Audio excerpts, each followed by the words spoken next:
Hola, continuamos con nuestras pláticas. Ustedes recordarán que en un video anterior estábamos abordando lo que denominamos el nuevo paradigma de protección de los derechos humanos, y en aquel video veíamos algunos temas interesantes como son la introducción de los tratados internacionales al régimen jurídico mexicano, la presunción de constitucionalidad. Analizamos la posibilidad de una jerarquía normativa y analizamos también la posibilidad de una supremacía constitucional. Hoy abordaremos unos temas que tienen que ver también con este paradigma de protección de los derechos humanos, y entonces analizaríamos el control constitucional, el control de constitucionalidad tanto concentrado como difuso, vamos a ver qué es eso. Después el control de convencionalidad. Posteriormente analizaríamos qué es la interpretación conforme y qué es la interpretación pro homine, que no son lo mismo, además estableceríamos su diferencia, y con ello cubriríamos prácticamente la parte de estos temas que es el nuevo paradigma de protección de los derechos humanos.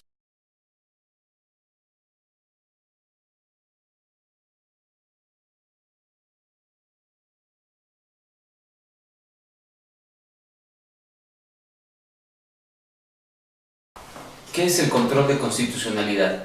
El control de constitucionalidad no es otra cosa que la protección de la Constitución o la protección de las constituciones de los países. Debemos partir del supuesto que toda constitución de los diferentes países o las diferentes naciones contiene el espíritu de un pueblo. En ese sentido, por consiguiente, la idea es proteger ese contenido por encima de todo, y a esto se refiere precisamente el control de constitucionalidad. Este control de constitucionalidad lo tenemos de dos formas. Tenemos el control de constitucionalidad concentrado y el control de constitucionalidad difuso. ¿Qué significa cada uno de ellos? Empecemos por el control de constitucionalidad concentrado.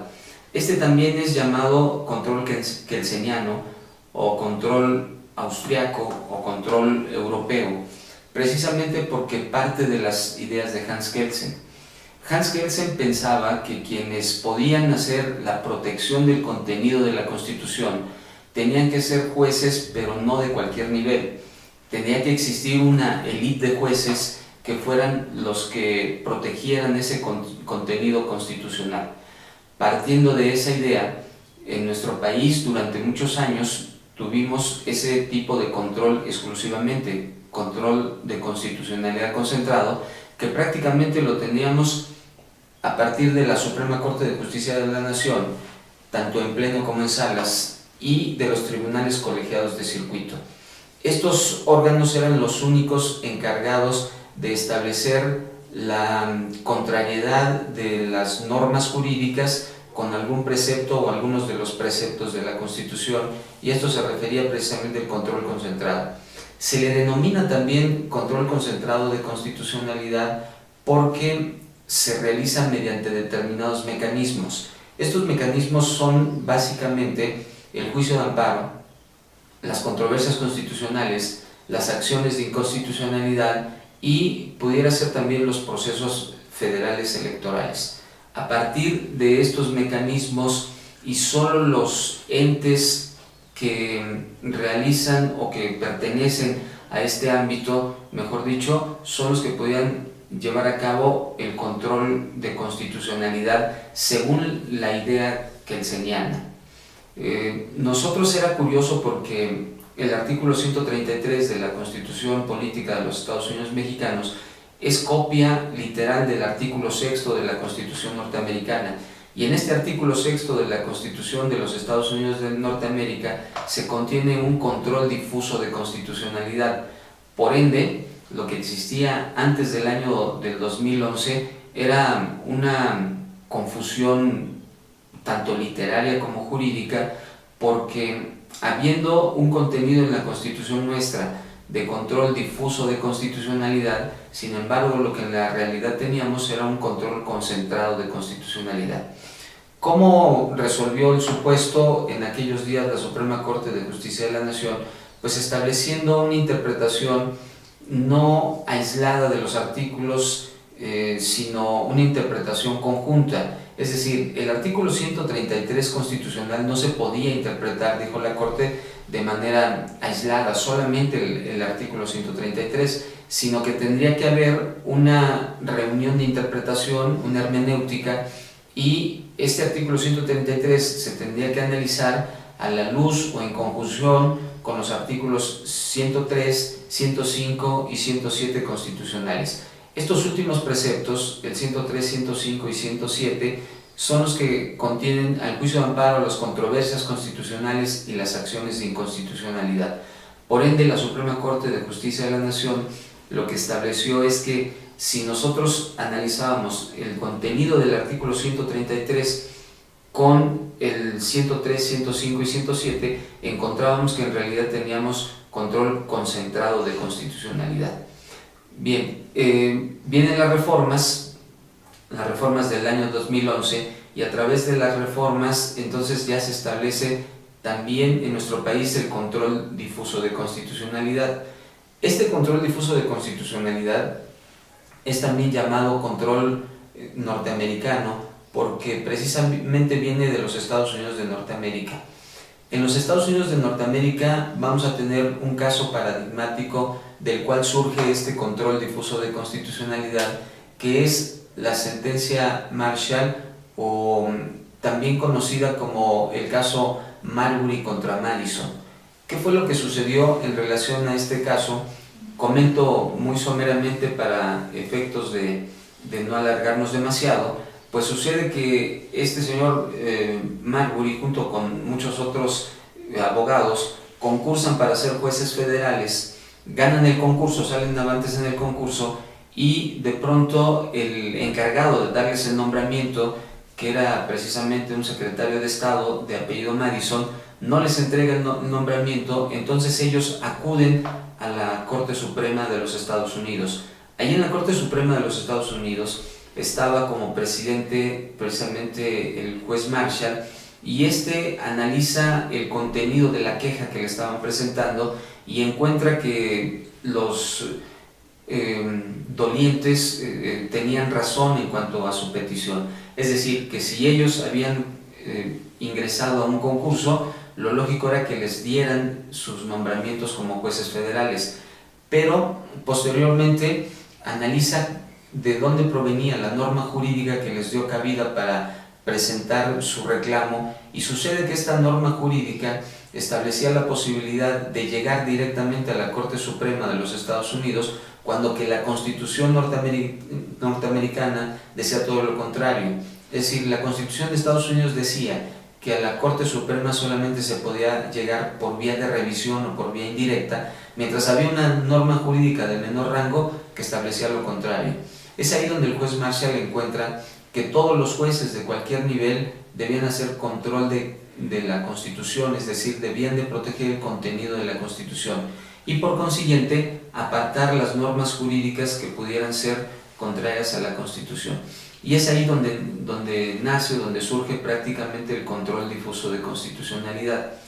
Antes, este control difuso tiene su antecedente en un caso que se dio en Inglaterra, donde un médico estudia en la Universidad de Cambridge y al momento de querer ejercer encuentra que no podía llevar a cabo este ejercicio de la medicina, aún habiendo estudiado licenciatura, maestría, doctorado en la Universidad de Cambridge, sino que tenía que recibir el aval de una organización dependiente de la Universidad de Oxford para que lo pudiera realizar.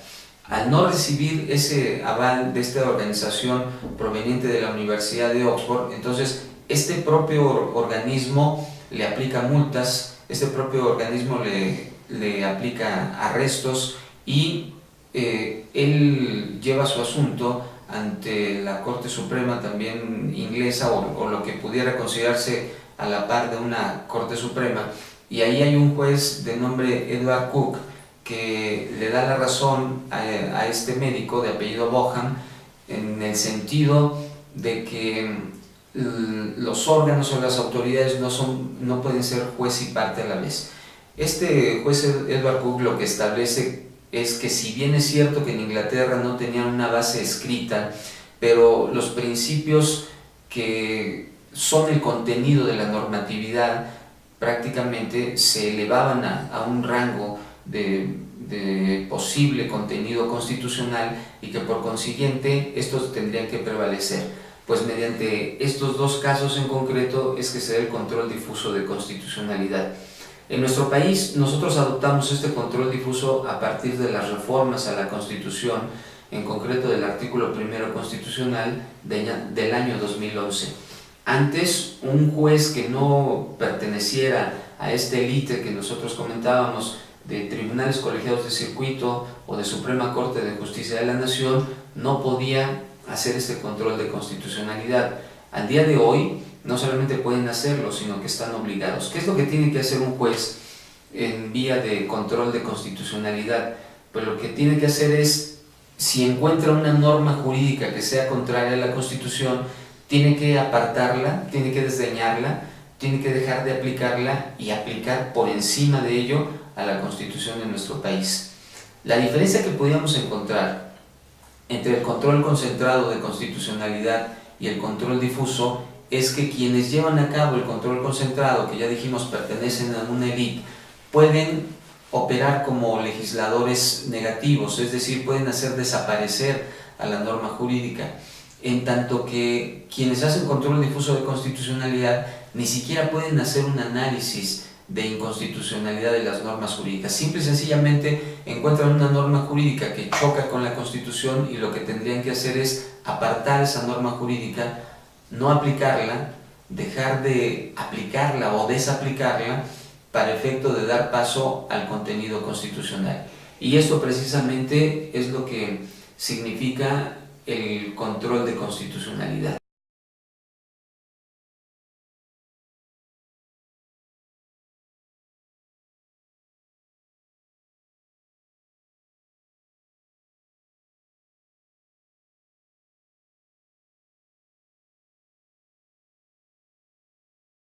Otro tema que vamos a analizar es el control de convencionalidad. Ya antes nosotros nos referíamos al control de constitucionalidad. Este dijimos que es la protección del contenido de la Constitución. Ahora vamos a ver que en un criterio establecido por un ilustre mexicano, don Sergio García Ramírez, él llegó a establecer en una de sus resoluciones, cuando fue juez y presidente de la Corte Interamericana de Derechos Humanos, que igual como se hace en los países que hay un ejercicio de protección del contenido de la Constitución, la Corte Interamericana lo que tenía que hacer era proteger también el contenido de la Convención Americana de Derechos Humanos, y a eso don Sergio García Ramírez le denominó el control de convencionalidad. Posteriormente surge un criterio que yo le atribuyo a Eduardo Ferrer MacGregor, y Eduardo Ferrer MacGregor estableció que si bien es cierto que había que proteger el contenido de la Convención Americana, pero que no bastaba con ello, que lo que tenía que hacer la Corte Interamericana, y además tenía facultades para eso, era proteger todo el corpus juris de derechos humanos. Expliquemos qué es el corpus juris de derechos humanos. Es el conjunto de tratados internacionales que firma y que ratifica un país, llevado al Estado mexicano. Entonces podríamos asegurar que el corpus juris de derechos humanos para México es la suma de todos los tratados internacionales de derechos humanos que México ha firmado y ratificado. Y entonces el control de convencionalidad se referiría a ello precisamente, a proteger toda esa suma de tratados internacionales de derechos humanos que México ha firmado y ratificado. Esto en pro de las personas, desde luego. Este control de convencionalidad también tiene que ser difuso, es decir, todos los países de cualquier nivel jerárquico, de cualquier materia en nuestro país, lo que tienen que llevar a cabo es el apartamiento de una norma jurídica que pudiera ser contraria a cualesquiera de estos tratados internacionales que conforman este corpus juris del que nosotros estábamos hablando. Igual sin la posibilidad de hacer un análisis de inconvencionalidad y sin hacer la posibilidad o sin llevar a cabo la posibilidad de destruir esa norma jurídica que pudiera ser contraria a los tratados internacionales de derechos humanos. Esta labor la seguiría conservando la Suprema Corte de Justicia de la Nación, básicamente, quien se pudiera erigir como ese legislador negativo o ese legislador que pudiera destruir la norma jurídica con algunas características o con algunos requisitos que la Suprema Corte de Justicia tendría que llevar a cabo, desde luego. Y esto es lo que conformaría el control de convencionalidad. Repito, la protección del contenido del corpus juris de derechos humanos. Otro tema a tratar sería la interpretación conforme, y esta lo voy a analizar en conjunción con la interpretación pro homine, porque en muchas ocasiones se piensa que es lo mismo y realmente no lo es. ¿Qué es la interpretación conforme? Ya nosotros mencionamos que hay la posibilidad de un legislador negativo, que ese legislador negativo muy posiblemente pudiera destruir incluso la norma jurídica, y establecimos también en otro video que no es conveniente que este legislador negativo destruya prácticamente la mayoría de las normas jurídicas, que si fuéramos muy acuciosos o si fuéramos muy exigentes, prácticamente todas tendrían algún contenido de contradicción con la Constitución. Lo que se tiene que hacer es proteger todo el contenido normativo, incluyendo la Constitución, tratados internacionales y normas jurídicas de carácter interno. ¿Esto cómo se desarrolla? Pues a través precisamente de este mecanismo que se llama interpretación conforme. La interpretación que se le dé a la norma jurídica, de la cual ya advertimos que tiene un contenido contrario a la Constitución, debe ser un contenido de apego a la Constitución. Pongamos un ejemplo para que pudiéramos ponernos de acuerdo en lo que estamos comentando. El artículo 201 del Código Nacional de Procedimientos Penales, que le da sentido y es instrumento para poder llevar a cabo el sistema acusatorio adversarial, lo que conocemos como juicios orales, establece la posibilidad de que las personas acudan a un juicio abreviado. Y en este juicio abreviado se establece una serie de requisitos para que pudiéramos acceder al mismo.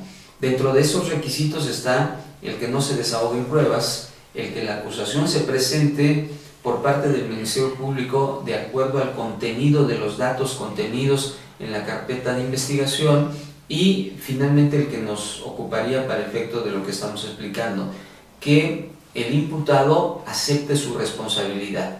Sin embargo, a pesar de este contenido del Código Nacional de Procedimientos Penales, por otro lado tendríamos lo que dice la Constitución en el artículo 20 apartado B, en el sentido de que como principio las personas no pueden autoincriminarse.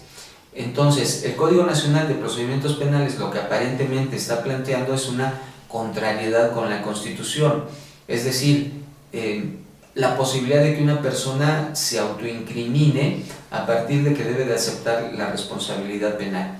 Entonces, ¿cómo pudiéramos hacer para llevar a cabo una interpretación que fuera armónica, en la que tuviera cabida la prevalencia de la Constitución por encima de lo que dice el Código Nacional de Procedimientos Penales? Pues a través de este mecanismo que se llama interpretación conforme. Es decir, la interpretación que le tenemos que dar al contenido del Código Nacional de Procedimientos Penales no es en el sentido de que el imputado se autoincrimine, sino que simple y sencillamente como un requisito de procedibilidad, como un requisito de procedimiento, él acepte su responsabilidad simple y llanamente, sin hacer explicaciones, sin rendir una confesión, sin rendir incluso una declaración, para efecto de poder ingresar a el juicio abreviado y que se pueda poder efectuar algo que es su voluntad que se lleve a cabo. Con esto lo que lograríamos es la protección de la norma jurídica, en este caso el artículo 201 del Código Nacional de Procedimientos Penales, pero también la prevalencia de la Constitución. Ambas seguirían latentes, ambas seguirían perennes, no estamos destruyendo la norma jurídica, pero sí estamos encontrando una posibilidad de apego con la Constitución, incluso ese apego en beneficio de las personas. El otro tema que decía yo que está muy relacionado y que incluso a veces se confunde, es la interpretación pro homine. Esta interpretación pro homine, de inicio tenemos que decir que se debe de leer como interpretación pro persona. Interpretación pro persona porque la Organización de las Naciones Unidas ha establecido que si no le damos esa lectura, pudiéramos no estar siendo inclusivos y pudiéramos estar dejando fuera a las mujeres de esta protección. Por eso, a pesar de que en algunas constituciones, como es el caso de la nuestra, se habla de interpretación pro homine, que la palabra homine viene de hombre, la lectura que le tenemos que dar es como una protección pro persona, una protección de las personas, cualquiera que sea su género, cualquiera que sea su tendencia. Aquí la idea es proteger a la persona. La aclaración primera que tendríamos que hacer en este sentido es respecto de que los anteriores temas, como son control de constitucionalidad, control de convencionalidad, sí lo tienen que llevar órganos jurisdiccionales, es decir, lo tienen que llevar jueces. Y aquí, sin embargo, en la interpretación pro persona, es obligación de cualesquier autoridad en el ámbito de sus funciones hacer este tipo de interpretación. Vamos a explicar en qué consiste esto. Nosotros en ocasiones tendríamos que en alguna aplicación de las normas jurídicas por parte de las autoridades pudiera haber dos normas jurídicas que se pudieran estar encontrando. Cuando esto sucede, si tenemos dos normas, digamos, de perjuicio, dos normas que van a perjudicar al gobernado, la autoridad lo que tiene que hacer es escoger la norma que menos perjudique a la persona por vía de interpretación pro persona. En otras ocasiones vamos a tener dos normas que benefician a la persona. En este sentido, la autoridad estaría obligada a aplicar la norma que más beneficia a la persona. Por consiguiente, entonces tendríamos interpretación pro persona en sentido positivo y en sentido negativo. Repito, en sentido positivo, cuando tenemos dos normas de beneficio, vamos a aplicar la que dé más beneficio. En sentido negativo, vamos a aplicar la norma que menos perjudique a la persona. Y en otras ocasiones no vamos a tener el encuentro de esas normas. En otras ocasiones lo que vamos a tener es que una sola norma es la que tiene que ser aplicada y las autoridades lo que tienen que hacer como obligación es ya no un ejercicio estático. La norma jurídica ya no es estática, la norma jurídica a partir de la reforma del 2011 es interpretativa y las autoridades por consiguiente a esa norma jurídica le deben de dar movimiento, le deben de dar contenido. En ocasiones, si esto beneficia a las personas, la tendrían que prolongar, tendrían que hacer un ejercicio como de elasticidad para efecto de que pudiera proteger a más personas o pudiera proteger en mayor sentido a una sola persona, y en otras ocasiones lo que se necesitaría hacer sería comprimir la norma jurídica para efecto igual de beneficio de las personas. Como ustedes advierten, son diferentes la interpretación pro persona de la interpretación conforme. En el segundo caso, lo que se tiene que hacer es una interpretación apegada al contenido de la Constitución, o en muchas ocasiones una interpretación apegada al contenido del corpus juris de derechos humanos. En el otro sentido, lo que tienen que hacer cualquier tipo de autoridades es, en el ejercicio de sus funciones, aplicar la norma jurídica que más beneficie o la norma jurídica que menos perjudique, o darle ese movimiento que nosotros decíamos a la norma jurídica. Pues hasta aquí hemos abordado temas fundamentales de esto que se denomina el nuevo paradigma de derechos humanos. Me despido de ustedes, no sin antes invitarlos a que sigan ingresando al canal de un servidor para ver otro tipo de temas jurídicos que podamos estar abordando, que me escriban al correo electrónico que aparece aquí en estos videos, que sugieran temas incluso y que hagan cuestionamientos también o tengan participaciones. De esta manera nosotros estaríamos logrando algo que hoy es sumamente necesario, que es un ejercicio de retroalimentación. Nosotros, todos los que conformamos el gremio de abogados, tenemos que estar retroalimentándonos para efecto de comprender estos nuevos temas. Y a las personas que no son abogados, que son profanos del derecho, por llamarlos de alguna forma, también la invitación a que me escriban, también la invitación a que digan si necesitarían que nosotros estos temas los abordáramos de otra forma para su mejor comprensión. Pues muchas gracias.